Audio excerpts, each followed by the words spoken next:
Electric field due to a line charge. अब line charge होता क्या है? जब चार्ज किसी लेंथ पे डिस्ट्रीब्यूटेड। अब यहाँ पे हमारे पास जो लेंथ है वो बिल्कुल सीधी है, स्ट्रेट वायर, और जो चार्ज है वो इस स्ट्रेट वायर पे बिखरा हुआ है। लेकिन कैसा? यूनिफॉर्म। यूनिफॉर्म मतलब हर जगह बिल्कुल एक जैसा। अगर मैं इस वायर के छोटे छोटे बराबर टुकड़े करूं तो हर टुकड़े पर मुझे इक्वल चार्ज मिलने वाला है। इसी को हम बोलते हैं uniformly charged distribution of charges. अब मुझे इस वायर की वजह से कोई भी एक पॉइंट लेना है। सपोज मैंने वो पॉइंट लिया यहाँ पे, और यहाँ पर मुझे इलेक्ट्रिक फील्ड निकालना है। तो सबसे पहले मैं ये देखूंगा कि ये पॉइंट P इस वायर से कितना दूर है। मान लेते हैं वो R डिस्टेंस पे है, और वो लेंथ इस R के साथ 90 डिग्री बना रहा है। मतलब इस वायर से P पॉइंट की परपेंडिकुलर डिस्टेंस R है। अब अगर पोजीशन वाइज देखें कि एंगुलर पोजीशंस क्या है P पॉइंट की, तो फ्रॉम वन साइड मान लेते हैं कि एंगल है θ2, और ऊपर की साइड से है θ1।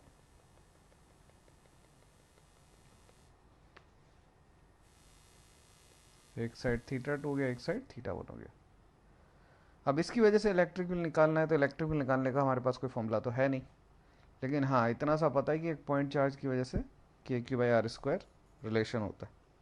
तो ठीक है, इस चार्ज के छोटे छोटे टुकड़े करते हैं। कौन सा टुकड़ा लें? कोई सा भी ले लें। तो इसके लिए अब हम चलते हैं यहाँ से थोड़ा पैदल पैदल। ये गए हम इस सेंट्रल लाइन से x डिस्टेंस पे, और वहाँ जाके हमने एक dx विड्थ का छोटा सा सेगमेंट कंसिडर किया, और इसे मैं अब एक पॉइंट चार्ज मान सकता हूँ क्योंकि dx अपने आप में बहुत छोटी क्वांटिटी। तो इलेक्ट्रिक फील्ड देखें इसका P पॉइंट पर, वो होगा dE। ये इलेक्ट्रिक फील्ड इस चार्ज से अवे है क्योंकि ये पॉजिटिव है। नेगेटिव होता तो टूवर्ड्स हो जाता।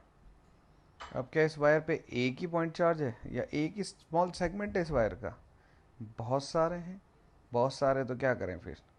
सभी का निकालो, सभी का चेक करो, ऐड करो, वेक्टर एडिशन करो। तो जिससे बढ़िया अगर यही करना है तो इंटीग्रेशन ना कर दें। तो फिर मेरे मन में ख्याल आया कि यार चलो क्यों ना इसके कंपोनेंट कर दें। मान लेते हैं कि ये एंगल थीटा बनाया गया। अगर ये थीटा बनाया गया तो ये भी थीटा होगा। थीटा हुआ तो upward direction DE cos theta. Theta की साइड में हमेशा cos होता है, और उसके परपेंडिकुलर वाला साइन होता है। अब देखने में क्या लग रहा है कि मेरे पास यहाँ पर दो कंपोनेंट आ चुके हैं। एक आ चुका है DE cos, एक आ चुका है DE sin। तो DE cos को मैं एक नया नाम दे देता हूँ, और इसका नाम है E परपेंडिकुलर। परपेंडिकुलर क्यों बोला मैंने? क्योंकि ये इलेक्ट्रिक फील्ड इस वायर के परपेंडिकुलर वाला पार्ट देगा। इसको बोल देता हूं मैं E पैरेलल। ठीक है, तो अब एक एक करके दोनों कंपोनेंट्स को इंटीग्रेट करते हैं। सबसे पहले मैं चलता हूं E परपेंडिकुलर पर, जो क्या होगा DE cos थीटा का इंटीग्रेशन। ठीक है साहब, इंटीग्रेशन तो कर लेंगे हम, पर ये DE तो निकालें। DE क्या होगा? छोटा सा टुकड़ा माना था तो छोटे से टुकड़े को पॉइंट चार्ज कंसीडर किया। पॉइंट चार्ज कंसीडर करेंगे तो इलेक्ट्रिक फील्ड का फॉर्मूला क्या बनेगा? KQ/R²। तो K। अब बात आ जाती है साहब चार्ज क्या रखें? तो मालूम है charge DQ on A small segment कितना बनता है? वो बनता है लैम्डा इंटू DX, क्योंकि आपने जो स्मॉल सेगमेंट लिया उसकी लंबाई डी एक्स है, तो कितना हो गया के लैम्डा डी एक्स, यानी के क्यू अपॉन आर स्क्वायर। अब आर स्क्वायर मतलब डिस्टेंस। अब डिस्टेंस किसकी? उस पॉइंट चार्ज की, उस पॉइंट से जहां पर इलेक्ट्रिक फील्ड निकालना है, और ये रही वो डिस्टेंस, दिस येलो लाइन। अब इस येलो लाइन का लेंथ कैसे निकाले? पाइथागोरस से। अब ये रहा हमारे पास ट्राइंगल, ये रही आर, ये रही एक्स, तो साफ साफ पता चल रहा है पाइथागोरस में हाइपोटेनियस बन रहा है, और वो भी कितने का? Under root x square plus R square. तो नीचे हमें इसी का तो स्क्वायर करना था, के क्यू अपन आर स्क्वायर के हिसाब से, तो x square plus R square. और कॉस थीटा का क्या हुआ? इसको तो रखना ही पड़ेगा ना। अब बात आती है लिमिट की। लिमिट तो चलो हम लगा लेंगे, लेकिन एक गंभीर समस्या यहां पर है कि इंटीग्रेशन कर रहे हैं हम x के रेस्पेक्ट में। अब ये कैसे पता चलता है कि x के रेस्पेक्ट में करना है? जिसके आगे d लगा होता है, dx, तो x के रेस्पेक्ट में करना है। अब वेरिएबल देखें तो यहाँ तो दो दो हैं, x भी है और थीटा भी है। तो ऐसे केसेस में हम क्या करते हैं बच्चों, एक वेरिएबल को दूसरे वेरिएबल के टर्म्स में लिखने की कोशिश करते हैं। मतलब जिंदा तो एक ही रहेगा यहाँ पे, दोनों नहीं रह सकते, वरना लिमिट कैसे लगाएंगे? तब या तो x को उड़ाएं या थीटा को उड़ाएं। मुझे लगता है x को उड़ा देते हैं, आप चाहें तो थीटा को भी उड़ा सकते हैं। तो हम पहले x को उड़ाते हैं। अब x को कैसे उड़ाते हैं देखो, यहाँ पे एक ट्राइंगल दिख रहा होगा हमें, जो येलो लाइन को कवर कर रहा है, ये वाला, इस तरह से। ये x है, ये r है, और ये थीटा है। तो ये क्या हो गया? यहां पे x और r का जो रिलेशन बनेगा, क्या बनेगा? बड़ा ही आसान है, tan theta is equal to perpendicular upon base. तो x बराबर क्या आ जाएगा? r tan theta. x बराबर r टेन थीटा। शानदार। x हटा दिया हमने, थीटा की टर्म्स में लिया है, पर उस बेचारे dx का क्या करेंगे? उसके लिए एक और जुगाड़ हम लगाते हैं, dx by D theta. dx ही चाहिए ना, मतलब dx को ही हटाना है ना। ठीक है, dx बाई डी थीटा करेंगे, तो टेन थीटा का डिफरेंशिएशन सेक स्क्वायर थीटा। तो dx कितना आ गया? r sec square theta D theta. अब हो गया हमारा शानदार काम यहाँ पे कि x की जगह थीटा भी आ गया, dx की जगह भी डी थीटा आ गया, सिंगल वेरिएबल प्राप्त हो गया। अब इंटीग्रेट करने की कोशिश करते हैं। तो फंक्शन क्या था अपना?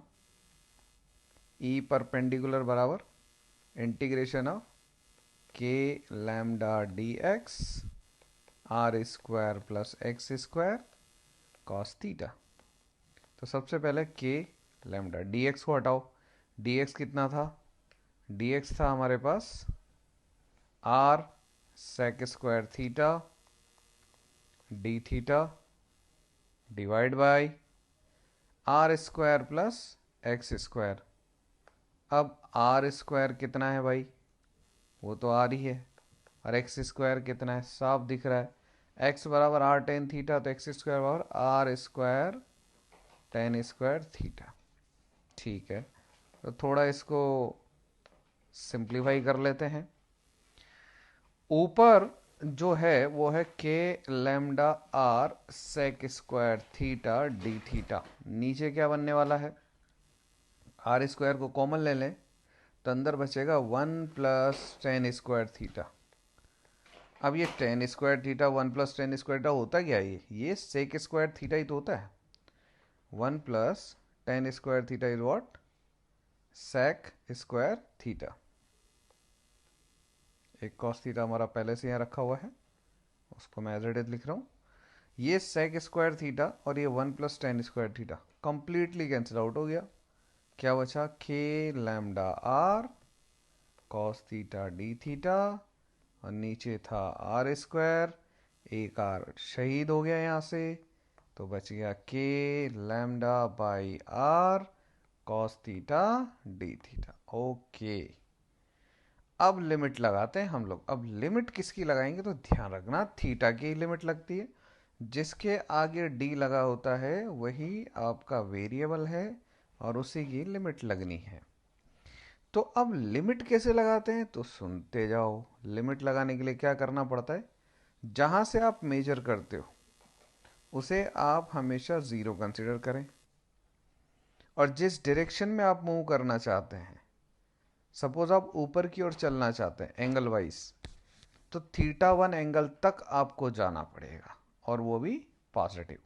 फिर से सुनिएगा, जिस डायरेक्शन में आप मूव कर रहे हैं वो पॉजिटिव, और जिसके अपोजिट आप मूव करें वो नेगेटिव। जैसे ये तो ज़ीरो हो गया अपना, अब हमें जाना है ऊपर, थीटा वन तक कवर करना है पूरा, और नीचे थीटा टू तक कवर करना है। तो थीटा वन की डायरेक्शन थीटा की ही डायरेक्शन है, जिधर मैंने वेरिएबल लिया है उधर ही एंगल चल रहा है। वेरिएबल कहाँ लिया था हमने, ये थीटा वाला, और हमें कवर करना है थीटा वन उसी की डायरेक्शन में। तो consider it positive and consider the theta two as negative. तो मुझे यहां से लेकर, मतलब लोअर बॉटम से अपर लेवल तक मुझे इंटीग्रेट करना है। तो लिमिट क्या होनी चाहिए, माइनस थीटा टू से प्लस थीटा वन। बस अब अपना काम हो गया आसान। अब हम इंटीग्रेट करेंगे। E perpendicular is equal to K lambda by R बाहर, कॉस का इंटीग्रेशन साइन थीटा माइनस का टू प्लस का थीटा वन। ये आ गया अपना K lambda by R, first upper limit, फिर माइनस, फिर लोअर लिमिट। अब फिर ये साइन माइनस थीटा आ गया यहाँ पे, आने दो, आ गया तो sine of minus theta, sine minus theta क्या होता है, माइनस ऑफ साइन थीटा। तो ई परपेंडिकुलर कितना आ गया अपना, K lambda by R sine theta one plus sine theta two. तो ये तो आ गया अपना ई परपेंडिकुलर। तो क्या पूरा काम हो गया क्या, नहीं, अभी तो ये पैरेलल बाकी है, अभी तो आधी मेहनत हुई है। अभी तो माउंट एवरेस्ट की आधी सीढ़ियाँ चढ़ी हमने। सीढ़ियाँ तो है ही नहीं माउंट एवरेस्ट की, हम इन्हें बनी, हम ही चढ़े उस पर। चलो आधी सीढ़ियाँ और बनाते हैं। किए गए हम लोग पीछे ई पैरेलल की ओर। ई पैरेलल क्या था, डी ई साइन थीटा। तो सारी कहानी वही है, फर्क केवल कॉस की जगह साइन का है। तो क्या लिख दें फिर direct, E parallel K lambda by R sine theta D theta minus theta two to plus theta one, क्या बनेगा, K lambda by R sine theta का integration minus cos minus theta two to plus theta one. ये आ गया K lambda by R minus cos theta one minus cos theta two. अब cos of minus theta, cos of minus theta cos theta होता है, जो हम जानते हैं। तो अगर ऐसा किया, ओके, एक माइनस माइनस यहां से पहले प्लस हो चुका है, cos of minus theta cos theta होता है, तो मैं कॉस माइनस थीटा टू को कॉस थीटा टू लिख सकता हूं। तो क्या बन गया, E parallel K lambda by R cos of